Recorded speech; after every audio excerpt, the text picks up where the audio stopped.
na namang kinakain.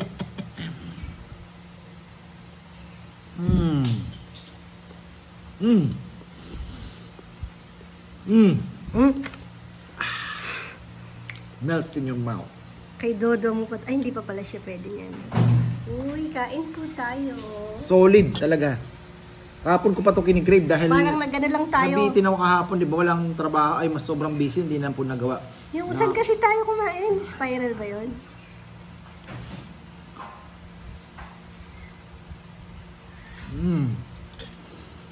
Gusto ko yung sumusot sa ilong.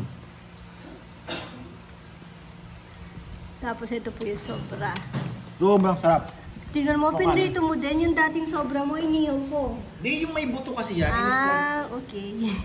Yung dati kasi iniyaw ko dahil wala siyang ulam. Tapos sabi niya, tinira ko ngayon pang ano niya pa daw ulit. Natito tao. Kaya nga, ba't sumama ka pa? Gandang buhay ka po muna. Bye-bye, buhay. Anong babay buhay? Gandang buhay ka, bebe. Magandang buhay po. Handa mo pa. Magandang buhay ka, bebe. Handang buhay, bebe. Mag-commercial ka muna. Gusto niyo ba lechon?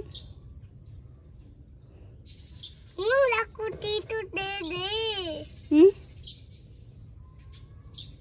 Lechon ba hanap mo? Lako dede, tito. Ba, bakit ka naghahanap ng dede? Balik ka na. Umabol po sa akin. Narinig ko lang tumatawag. Bakit po ako sa taas? Mag-i-install kasi ako ng CCTV. Balik ka na doon. Wala din akong dalang tubig. Wala ding pagkain. Wala mang tao doon. Pag po open po kami doon sa tindahan, doon sa may kainan, gusto niya pong nandun. Ang nagiging problem lang, nakikiupo sa mga table, nakikipagmaritesan. Tapos syempre pag may ibang bata, tapos may nakitang candy, hindi po siya humihingi, pero alam na alam mo gusto niya. One time po may bisita, tapos may kasamang bata, may dalang candy. Lumapit po siya dun sa table. Kasi nakikipag-picture po sa kanya. Tinawag po siya, kaya siya lumapit. Nakita niya yung bata, may candy. Nilapitan niya yung bata. Nandun siya sa tabi ng bata. Tapos, masama ang tingin sa candy. Tinitignan niya po yung candy na alam mo pong gusto niya. Ngayon, syempre nakita po ng mga matatanda. Ayaw ko na yun. Ayaw niya na daw. Binibigyan po siya ng candy. Humingi sila dun sa bata, tapos inaabot po sa kanya. Ayaw niya namang kunin kasi nahihiya siya. Tinignan niya pa ako, hinanap niya. Yung inano niya, nakipag eye to eye muna siya sa akin. Hanggang hindi po ako tumango or nag-okay, sige kunin mo na. Hindi niya po kukunin. Marunong po siyang humingi ng permiso, pero dun sa ginagawa niya, nakakahiya pa din. Kaya pasensya na po sa mga pumupunta kasi dito talagang si Dodo ang kulit. Ay! Dun ka na, balik ka na, wala akong tubig, wala akong pagkain. Balik na, sige na, Goy-goy. Lechon ba hanap niya? Kaya patingin commercial. Abangan niyo po yung mga commercial serye ni Dodo. Ayan na sila, tamang-tama. Kasi yung isang CCTV kailangan ko sa yung wiring. Kaya kailangan ko tulong ni Rizal. Wala pala sila. Nawala ang aking sidekick. Sumama pa rin po siya sa akin. Pero tawag? Nandun, nangapit bahay.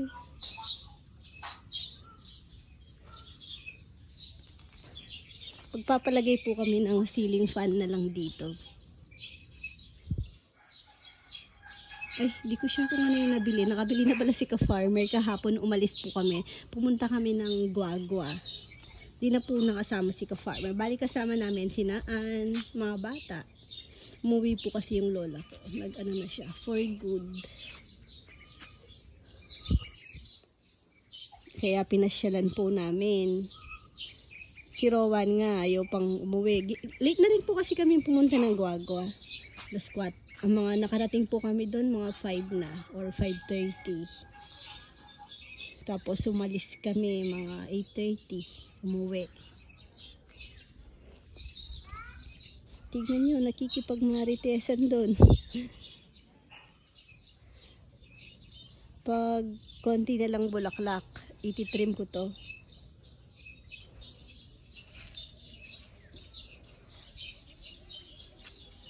Okay na, nakapag-install na ako ng CCTV. Ang linaw na, oh. Sa may ano muna. Pakita ko tong sa aming Catayan area. Kasi, ang problema ko sa mga lechonero namin dito, hindi na nagre-reply. Ang hirap tawagan. Hindi sila, maki-cellphone. Kaya, pag minsan may biglang order, bawa habol, ganon. Hindi, akyat pa dito.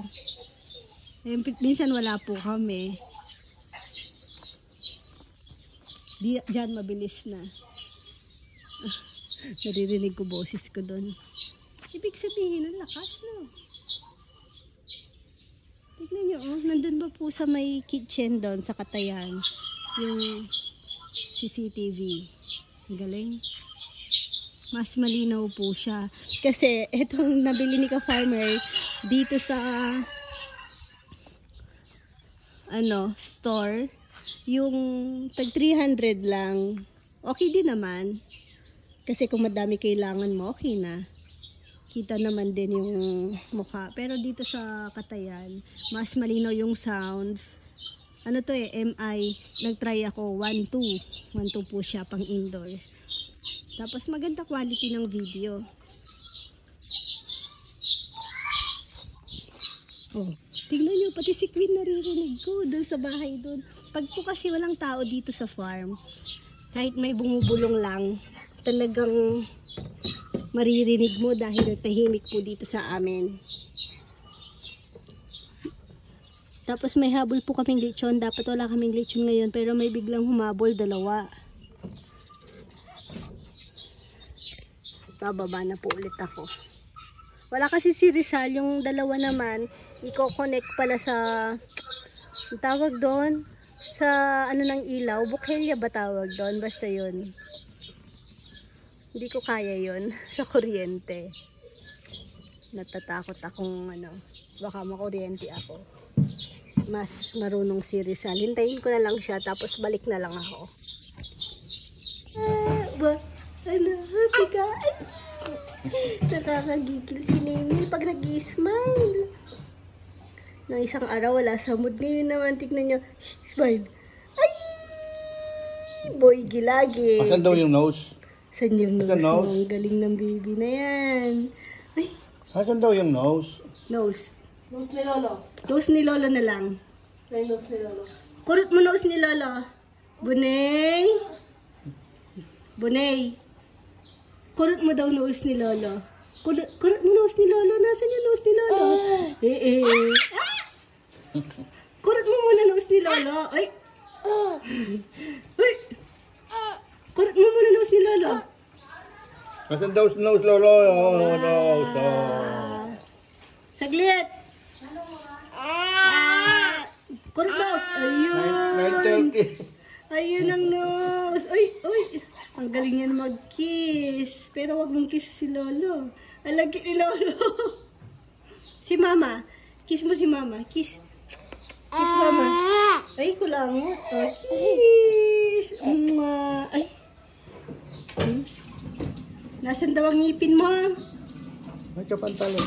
Matubong mo Ay, lang. too cute na naman talagang baby ko na yan. Matubong pa.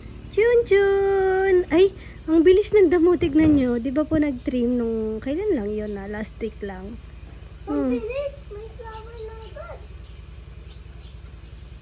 Paalis po kami. Off to Hindi ko nga pala alam saan. Lucena ata. Hindi ko sure. Pero babalik din po kami agad. Isang tulog lang. Ay, ate, nagpa-practice lang si Erin ngayon. Ay, may ano ka, oh, parang pen yan, no? Nag-drawing ka? Sa ano nila, moving up. Si Rowan, sinundo lang dun sa taas kasi nakiusap siya kanina na maiwan po muna kina Queen. Nakipaglaro. Niwan ko saglit. Eh, hindi natiis ng lola. Sinundo doon ng ano, na-miss niya ata. Dalawang electric fan. Thank you daw sa 2 electric fan. Binili yan ni Papa para doon sa kainan. Rowan, alis po kami, no? Ito ko din nanan. Hingi ka kay ate. Saan mo galing yan, Chi? Binigay ng classmate. Classmate mo? Ito ko din nanan. Donut. Donut. Oh, di ka doon nag-school. May donut din man. Sabi ko nga kay Mama Beth kanina, ayan na muna doon kina Queen kasi masasanay siyang hindi kami kasama. Para pag nag-school siya, di siya magpapabantay. Ika meron din. Ha? Cake donut lang. Diba? Naintindihan niyo po ba siya? Sabi niya, bili ko daw po siya ng donut na may sprinkles. Wow, tatawa. 2. Halika muna dito, Rowan. Bungo ate. Ano? Sipon? Anong ano? Akong hulog. Hindi kita nahulog. Ano? Shadog mainit. Lubayan mo muna ako, Shadog. Mamaya na. Ay nako, hindi ka makakaupo ng matiwasay. Anong gusto mo, ha? Huwag mong galawin. Bola lalaki. Ha? Kung Huwag mo ano yung bag ni Mama. Tignan nyo. Nagbaon ako ng snack. Sabi ko yung ano, ganun pala yun, no? Pag ayoko munang gumagastos. Kaya yun, no, lahat ng pwede kong ano, parang wala nang bibilin sa labas. Yung mga chips, ganun, pag nagutom lang sa biyahe. Kakaditang baba. Huwag kayong away. Sabi mo, ba't umalis ka? Papakita ko lang sana kasi yung sweet. Sabi niya, Mama, kiss mo muna akong madami-dami. Ayun silang 2. Tapos na si ate. Sino pang kikis ni Mama? Kanino pa ako may utang? Na-kiss? Ay, sipon! Punas muna. Naray ko ang sakit.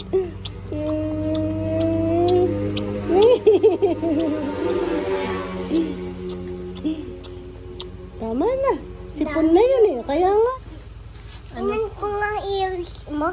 Bakit? Tan. Bakit? Napano ears ko? Ate, dumi. Ano ba dumi? Binabalik mo yung sinasabi ko sa'yo? Ha? Dumi, ate. May dumi daw yung ears ko. Rowan, masisira yan. Ayan na si Papa. Sige ka. Madatnan ka ni Papa dyan. Mapagalitan ka. Sabi ko, yan ang sinasabi ko. Makulit po siya ngayon. Pasok na kayo doon. Ang init. Sobrang init. Puntahan niyo na si Naynay. Si Naynay po ang sarap na ng tulog. Iniwan ko na sa taas. Kasama si Lola Beth. Nandun na siya. Punta na kayo doon. Mainit. Bye-bye na si Mama, no? Love you. Lola Beth. Opo. Love you. Bye-bye na ate. Sige na, sama ka na doon. Love you. Kiss ulit. Mwah.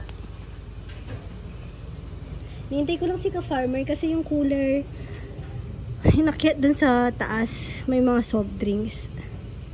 Kukunin. Kasi yun po yung cooler na kakasya lang dun sa likod ni Cardo. Ang tagal.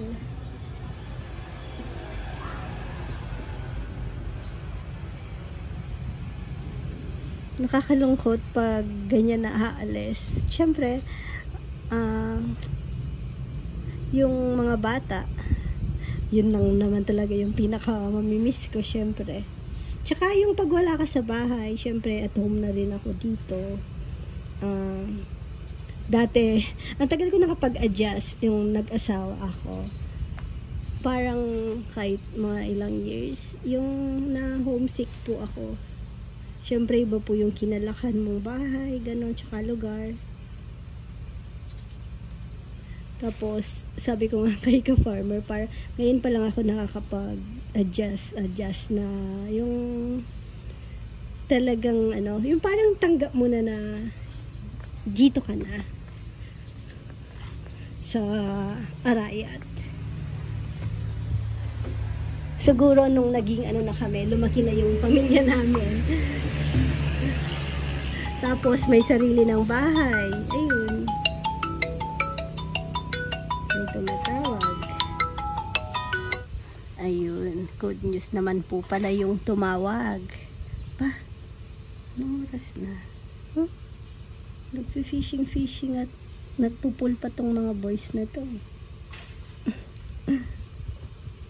Tapos ayun nga, ang tumawag po, nagpapa-reserve po dun sa kubo sa kainan sa Sunday. Ayan, thank you po kay Mr.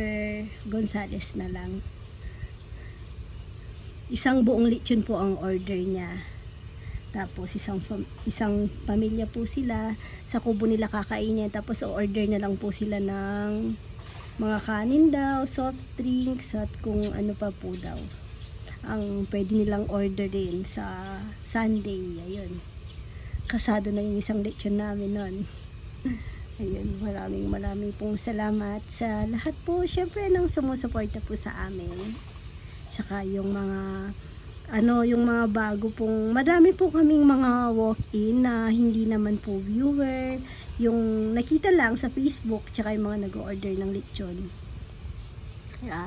Thank you po. Biglang tumahimik kasi yung dalawang bata umakyat na.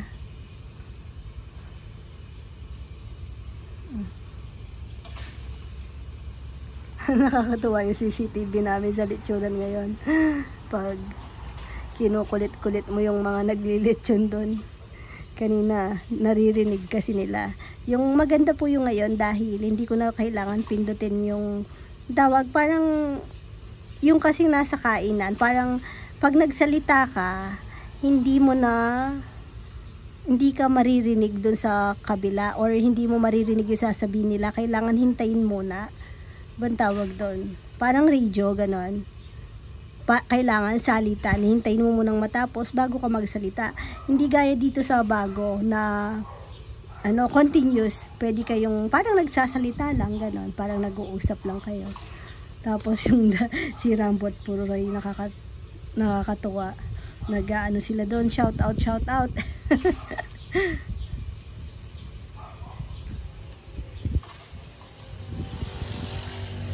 Tagal naman ng kasama ko.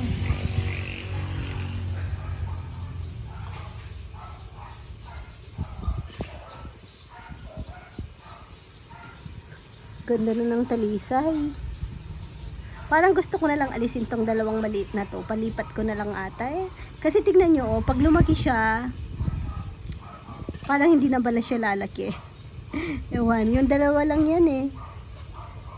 Hindi sila lumalaki. Tumataas lang ng ganyan.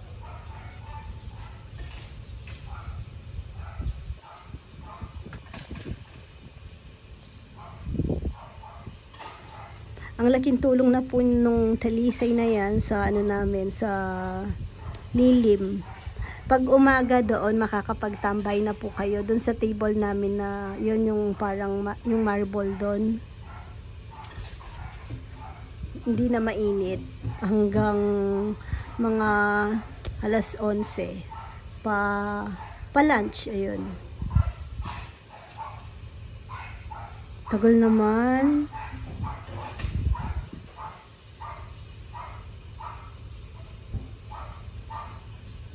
Ayan, nasa Lucena na po kami. Muntik nang maging Pangasinan, kaso ako sana gusto ko bandang Pangasinan kasi sabi ko para makabalik agad, kaso mas maraming dito. Tapos mas matagal na rin po kaming hindi nakakabalik. Gusto kasi talaga naming balikan before yung ano, dahil hindi naman siya na-feature na maraming isda. So ngayon, binalikan po. Wait lang. Late na po kami nakaalis, kaya palang tagal ni ka-farmer kanina dahil may bigla pong pumuntang bisita na akala po open. Nagbaka sakali lang naman daw, kaya okay lang. Masaya daw sila na nakapasyal pa rin. Kaya pala hindi po siya nakabalik agad nung kinuha yung cooler. Kaya po yan, ginabi na kami. Time check, 8 PM. Sakto. Gutom na kami. Kain po muna tayo. Sarap na dito. Ayan po ang masaya pag nagbebiyahe kayo, yung mga surprise. Yan, wala na.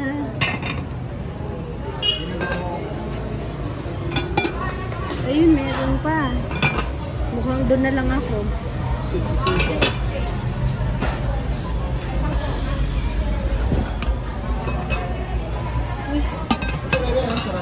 Ha? Sarap po. Wala na. Ano yun? Ito. Wala. Ang palaya? Nasaan ang palaya? Wala, pala niya. Wala. Goto na lang ako. Gotong Batangas. Gotong dalahikan. Gotong ay, tingnan nyo ang ganda kaso madilim na.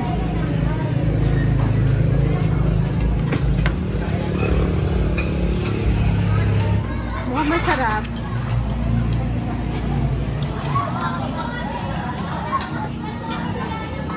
Ano? Okay? Parang ang sigla dito, no? Lucena, Dalahican, ano yun? School? Hindi ko na mabasa. Daming mga bata na. Parang may ano sila. Ano yun? School? Graduation?